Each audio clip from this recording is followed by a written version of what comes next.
So it's gonna do a short video here on if you're looking for some auxiliary power for ignition power.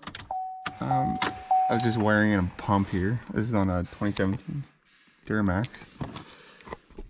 So I just ran a wire to this. So this is a key on. Yeah, we got 12 volt power here. And then key off. So this one's actually for your accessories right here. Cigarette lighter, all these.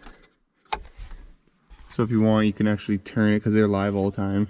So we just pull this. You move this fuse over.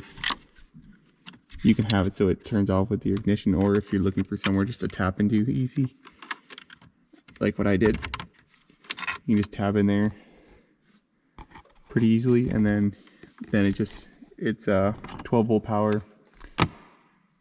When you have your ignition on and you turn your ignition off, it's dead. As you can see here, I just ran the wire back in and then up, and I just came through the little boot on the park brake and then backing up in here. Yeah, it's easier than going through the firewall with all the wires. So if you want to see more videos, hit that subscribe button.